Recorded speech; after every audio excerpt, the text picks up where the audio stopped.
흩어 구제하여도 더욱 부하게 되는 일이 있나니 과도히 아껴도 가난하게 될 뿐이니라. 아멘. 저는 오늘 이 본문 말씀을 근거로 해서 흩어버리심이라는 제목으로 함께 말씀의 은혜를 나누고자 합니다.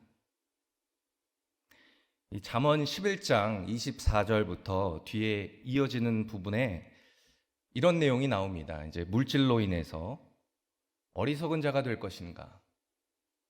아니면 그 물질로 인해서 지혜로운 자가 될 것인가? 라는 내용이 나와 있습니다. 오늘 24절에서는 흩어서 구제하여도 더욱 부하게 된다. 흩어서 구제를 하는데 더욱 부하게 되는 인생은 과연 어떤 인생인지를 한번 살펴보고자 합니다. 이 히브리어로 흩어지다라는 말은요, 메파제르라고 합니다. 이 메파제르라는 뜻은 흩어, 사방으로 흩다. 또 다른 뜻으로는 많은 사람들에게 아낌없이 나눠준다 라는 뜻을 가지고 있습니다. 분무기로 물을 이렇게 딱 분사했을 때 작은 입자들이 쫙 퍼지면서 흩어지게 되는 것, 바로 그런 의미를 뜻합니다. 오늘 본문에서는 구제하는 자의 물질이 다 흩어져서 인간적인 생각으로는 빈궁해질 것 같으나 더욱더 많은 재물을 누리게 되면서 하나님께서 부어주시는 넘치는 축복을 누리게 됨을 보여주고 있습니다. 여러분 한번 생각을 해보시기 바랍니다. 추수꾼이 막 씨를 뿌릴 때 씨 뿌리는 자가 씨를 후하게 뿌리면 어떻게 되나요? 추수 때에 풍성하게 거두게 되지만은 그 씨가 너무나 아까워서 너무 씨 뿌리는 게 너무 씨가 아까워가지고 적당히 뿌리게 되면은 소출이 적어지기가 마련입니다. 우리가 구제할 때 물질이 흩어지는 것 같지만은 하나님의 뜻에 합당하면 더 많은 복을 누리게 된다라는 것이죠. 흩어지는 것은 물질뿐만이 아닙니다. 우리 인생에도 흩어지는 것들이 있습니다. 우리가 이제 앞으로 살펴볼 텐데요. 흔적도 없이 흩어진 인생. 도대체 그 인생은 어떤 이유에서 흩어질 수밖에 없었을까를 살펴보도록 하겠습니다. 에스겔 4장 13절을 다 같이 합독하시겠습니다. 또 야훼께서 이르시되 내가 여러 나라들로 쫓아내어 흩어버릴 이스라엘 자손이 거기서 이같이 부정한 떡을 먹으리라 하시기로. 아멘. 이 에스겔서를 보게 되면은 에스겔서에서 나타나는 가장 큰 특징 중에 하나가 바로 하나님께서 흩어버리셨다라는 겁니다. 누가 흩으셨다고요? 하나님께서 흩어버리셨다. 하나님께서 주의 백성들을 흩어버리신다. 이 말이 에스겔 전체에 여러 번 등장하게 됩니다. 하나님을 버리고 타락한 그 이스라엘 백성들을 하나님께서 여러 나라들로 쫓아버리시고 또 흩어버리시겠다 이렇게 말씀을 하셨습니다. 그러면 도대체 하나님께서 사랑하시는 이스라엘 백성들을 왜 이렇게 뿔뿔이 사방으로 흩어버리실까? 과연 그 목적이 무엇일까? 하나님께서 하시는 일에는 반드시 선한 목적이 있는 줄 믿으시길 바랍니다. 이 이스라엘 백성들이 시온에서 쫓겨나고 사방으로 흩어져서 포로가 돼서 흔적도 없이 다 사라지게 하시는 이유는 바로 뭐냐면 하나님이 진짜 하나님, 내가 너의 진짜 하나님이다.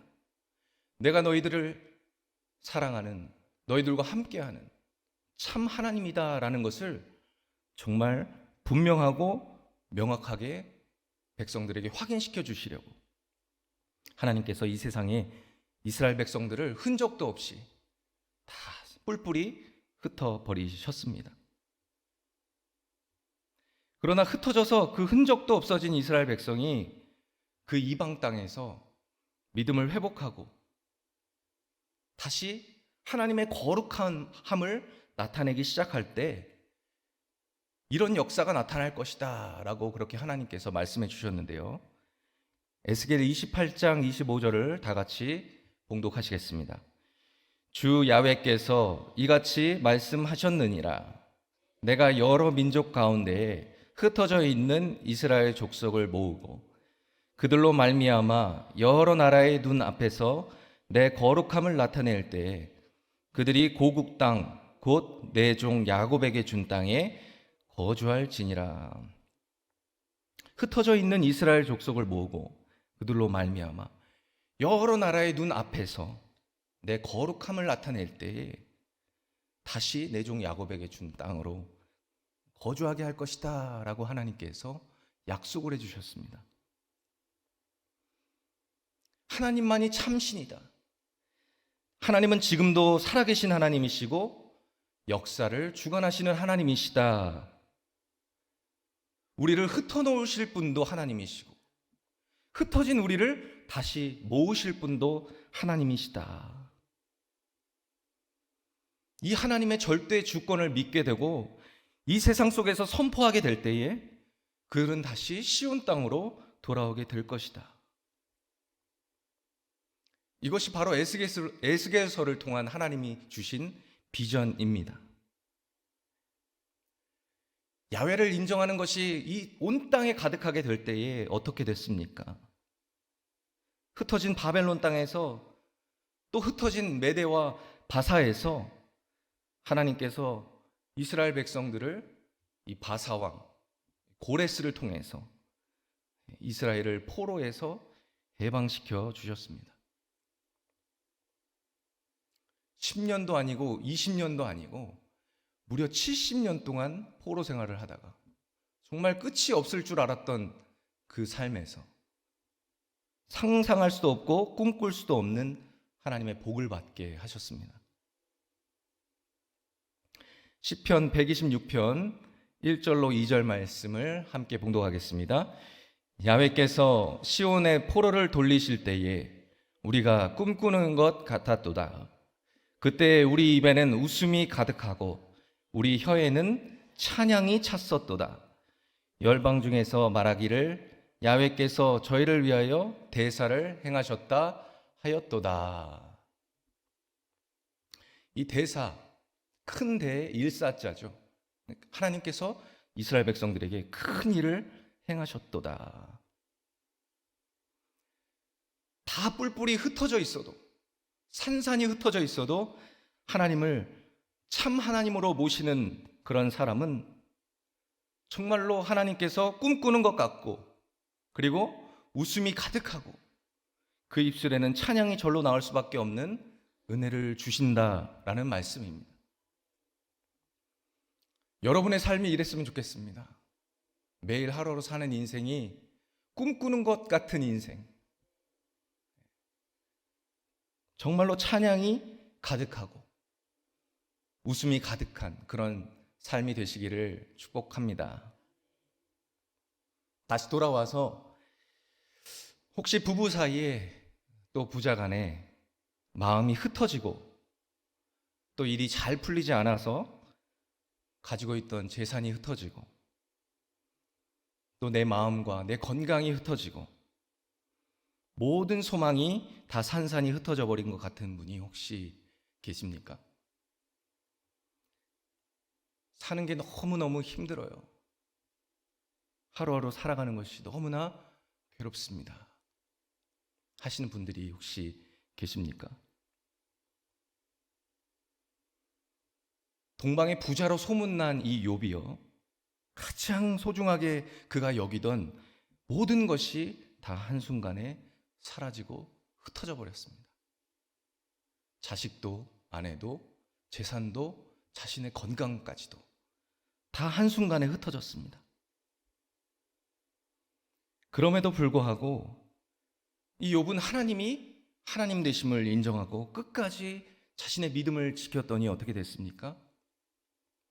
하나님께서 욥을 붙들어 주시고 이전보다 갑절의 은혜와 복을 더하여 주신 줄 믿으시길 바랍니다. 저희 이모의 간증을 잠깐 하려고 하는데요. 저희 이모가 4살 때 이제 저희 할아버님 댁이 이제 디귿자로 된 그런 한옥에 사셨는데 방이 이렇게 여유가 있어서 젊은 세댁한테 이제 새 방을 내줬다고 합니다. 그런데 그 집에도 갓난아이가 있어서 기저귀며 아기 용품이며 이런 것들을 예전에는 큰 이게 뭐야 솥이라 그러죠? 드럼통이라 그러나요? 거기다가 팔팔 막 뜨거운 물에 끓여가지고 삶았잖아요. 근데 이제 적당한 솥이 아니라 아주 어른이 보기에도 큰 솥.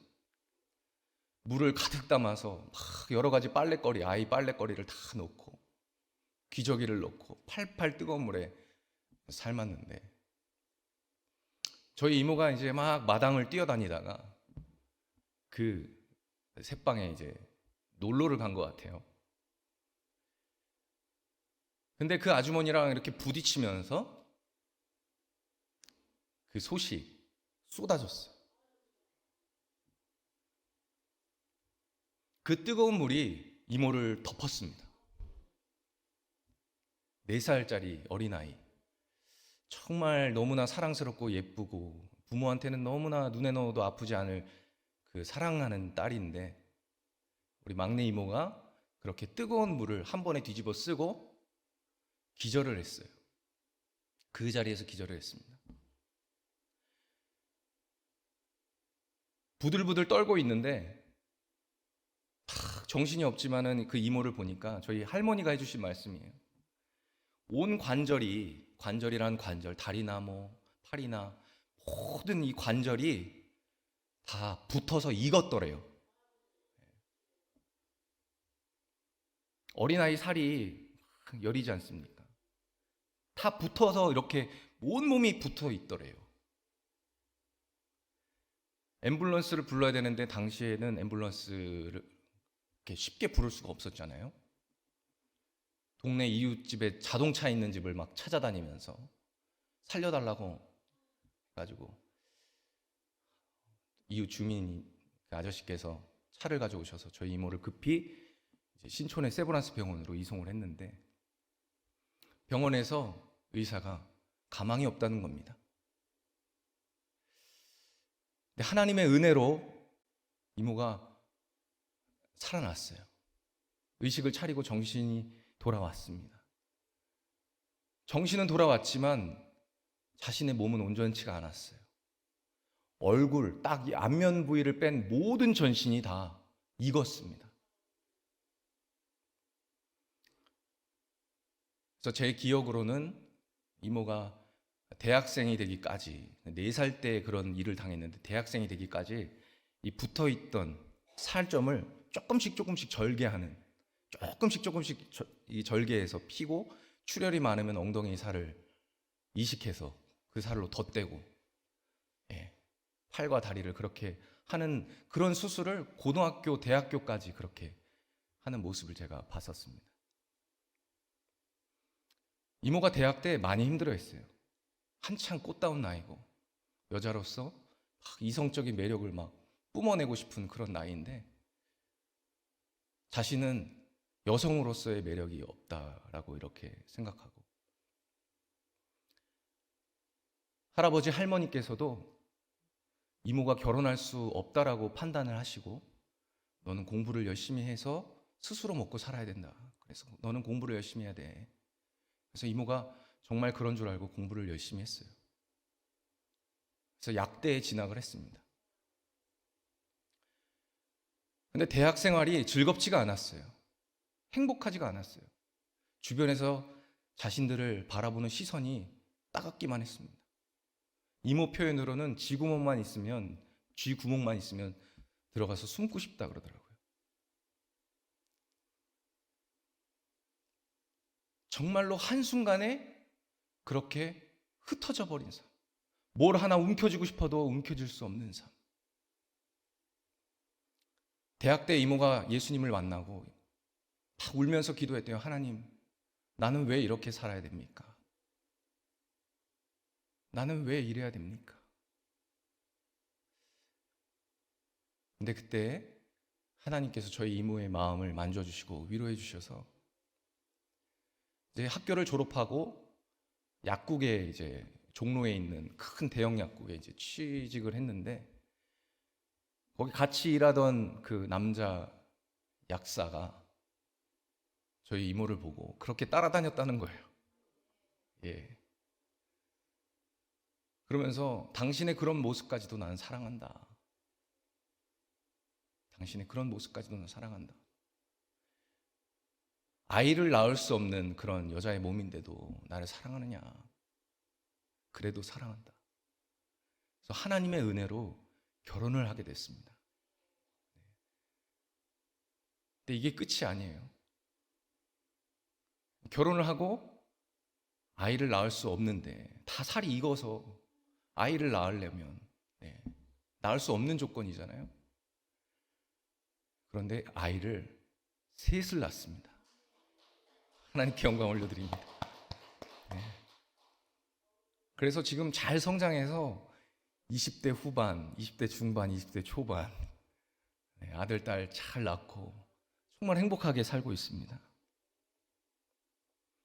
다 흩어진 것 같은 그런 인생인데 정말로 하나님 붙들고 하나님 매달렸더니 하나님께서 이모의 삶을 그렇게 복되게 하셨어요. 그리고 그 전신 화상을 통해서 하나님을 원망하는 것이 아니라 하나님을 더 의지하게 하시려고 나를 이 모습으로 하나님께서 허락하셨구나 인정하게 됐다는 거예요. 여러분 하나님을 붙드시기 바랍니다. 하나님만 바라보시기 바랍니다. 세상의 시선이 아니라 사람의 인간의 관점이 아니라 늘 하나님의 관점에서 바라보시고 생각하시고 깨닫게 되시는 여러분 되시기 바랍니다. 하나님께서 그 믿음 보시고 건강 지켜주시고 인생과 가정과 직장과 사업을 책임져 주시는 복이 임할 줄 믿습니다. 예레미야 50장 17절을 한번 읽어보겠습니다. 이스라엘은 흩어진 양이라 사자들이 그를 따르도다. 처음에는 아수르 왕이 먹었고 다음에는 바벨론의 느부갓네살 왕이 그의 뼈를 꺾도다. 이 포로기의 이스라엘 백성들을 바벨론 포로가 되어서 끌려가는 과정 가운데 하나님께서 계속적으로 한결같이 하시는 말씀이 뭐냐면 바로 하나님께서 흩어놓으셨다라는 겁니다. 에스겔서에서도 흩어놓으셨다. 예레미야서에서도 흩어놓으셨다라는 거예요. 우리들의 삶에 흩어지는 어려움이 있다 할지라도 여러분 기억하시기 바랍니다. 모든 것이 하나님 우연이 없고 하나님의 섭리 안에 있음을 고백하시는 성도님들이 되시기를 바랍니다. 이스라엘 백성들 보기에는 정말로 영적으로 자신들이 깨닫지 못할 때 아수르 왕이 와가지고 자신들을 잡아먹고 바벨론이 와서 뜯어먹고 자신들은 흩어지는 양떼처럼 정말로 자신들의 신세가 참으로 처량하기 그지없어 보였습니다. 그런데 하나님의 뜻대로 바벨론 땅에 끌려온 이스라엘 백성들이 어떻게 됐습니까? 그들은 바벨론 땅에서 영적으로 더욱더 성장하게 되었어요. 죄짓고 우상 숭배해서 예루살렘에서 시온에서 바벨론으로 끌려올 때 이스라엘 그 백성의 모습과 끌려온 바벨론 땅에서 고난 중에서도 막 악착같이 믿음으로 살아낸 이스라엘 백성의 모습은요 완전히 다른 사람이 되어 있었습니다. 그 요한복음 2장에 나오는 물이 포도주 된 것 같은 완전히 180도 변화된 삶을 사는 거예요. 물이 포도주로 바뀌었다. 단순히 예수님이 물을 포도주로 그냥 만들어 주시려고 기적을 보여주신 것이 아니라 물은 어떻죠? 색깔이 없어요. 그런데 포도주는 어떻습니까? 붉은색을 누가 보더라도 붉은색입니다. 물은 향기가 없어요. 그러나 포도주에는 포도주의 향이 있습니다. 물은 마시면 맹맛입니다. 그런데 포도주는 마시면 포도주의 맛이 느껴지죠. 저 사람 예전에 보기에는 전혀 그냥 그저 그랬어. 세상 사람들하고 똑같아. 근데 예수 믿고 나니까 달라진 거예요. 누가 봐도 붉은색인 것처럼, 누가 봐도 예수쟁이. 저 사람 별로 볼 것 없어. 별 볼 일 없어. 예전에는 그랬는데 예수 믿고 나니까 막 그리스도의 향기가 막 나타나는 거예요. 예전에는 저 사람 별 볼 일 없어. 그저 그래. 근데 예수 믿고 나니까 맛깔나는 인생으로 바뀌었어요. 하나님 때문에 축복받은 인생을 살게 되는 것입니다. 그렇게 이스라엘 백성이 포로 때 고난 중에 막 악착같이 그 믿음으로 살아서 완전히 이렇게 변화된 사람이 되어 있었다라는 것입니다. 그래서 포로 전에는 그들의 영적인 상태가 완전히 흩어져서 없어진 것 같지만은 포로된 바벨론에서 이스라엘의 그 영적 상태는 정말 용감하고 정말 하나님을 살아계심을 고백하는 확실한 그 믿음을 가진 사람들이 바벨론 땅에서 나타나기 시작했다라는 것입니다. 다니엘서 3장 18절 말씀을 보면 그렇게 하지 아니하실지라도 왕이여 우리가 왕의 신들을 섬기지도 아니하고 왕이 세우신 금신상에도 절하지도 아니할 줄을 아옵소서. 이렇게 고백하는 사람들이 나타났다라는 거예요. 느부갓네살 왕이 다니엘의 세 친구 사드락과 메삭과 아벳느고를 그 뜨거운 풀무불에 집어 던졌어요. 그들이 세상 가운데 세상 사람들에게 던져진 것 같은 흩어 놓아진 것 같은 그런 상황이 다가왔지만은 하나님께서 저들을 붙들어 주시니까 어떻게 됐습니까?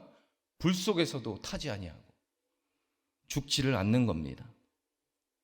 예레미야 5장 1절에 너희는 예루살렘 거리로 빨리 다니며 그 넓은 거리에서 찾아보고 알라. 너희가 만일 정의를 행하며 진리를 구하는 자를 한 사람이라도 찾으면 내가 이 성읍을 용서하리라. 진리를 구하는 자 한 사람이라도 찾으면 내가 이 성읍을 용서하리라. 포로로 붙잡혀 오기 전에 이스라엘 백성들 어땠습니까? 믿음 있는 사람이 단 한 사람도 없었다라는 거예요. 그런데 포로로 붙잡혀간 그 바벨론 땅에서는 불구덩이에 던져져도 우리는 절대 우상에게 절하지 않겠습니다. 하나님만을 섬기겠습니다. 라는 사람들이요, 막 나타나기 시작하는 거예요. 여러분, 이런 사람들이 나타날 때 하나님께서 복을 주셨습니다. 그들이 포로로 끌려간 그곳에서 하나님의 약속대로 잘 됐고요. 때가 됐을 때 하나님께서 저들을 포로에서 건져 주셨습니다. 오늘 말씀을 이렇게 한번 정리해 봤으면 좋겠습니다.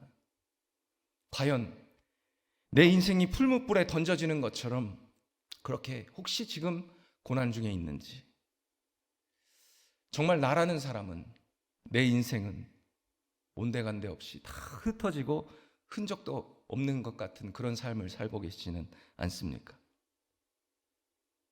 지금이 너무나 괴롭고 힘든 순간이라면 여러분, 지금 이때야말로 믿음을 붙들고 하나님을 섬겨야 하는 때인 줄 믿습니다. 하나님께서 나를 실족시키려고 내 인생을 흩어놓으신 것이 아니라 내 믿음이 더 성장하고 하나님이 참 하나님 되심을 알게 해주시고 깨닫게 해주시려는 그 하나님의 선하신 계획이심을 우리가 알고 하나님을 꼭 붙드는 여러분이 되시기를 예수님의 이름으로 축복합니다. 기도하겠습니다. 하나님 아버지, 감사합니다. 저희들 모든 것이 흩어지고 모든 것을 잃는 것 같아도 하나님을 신뢰하는 저희들이 되기를 원합니다. 하나님의 선하신 뜻을 인정하고 하나님께서 내 삶을 인도하시고 내 삶을 더해주시는 그런 인생이 되게 하실 줄 믿습니다. 하나님 앞에 날마다 엎드려 무릎 꿇고 기도하고 말씀 듣기를 즐겨하며 예배를 사모하는 진정한 예배자가 되게 하여 주셔서 이 마지막 때에 하나님께 인정받고 칭찬받는 믿음의 백성들이 다 되게 하여 주시옵소서. 감사함으로 귀한 물질을 올려드립니다. 하나님, 그 손길을 기억하여 주시고 30배, 100배, 1000배, 만배로 하나님께서 복의 복을 더하여 주시옵소서. 감사드렸고 예수님의 이름으로 기도드렸습니다. 아멘.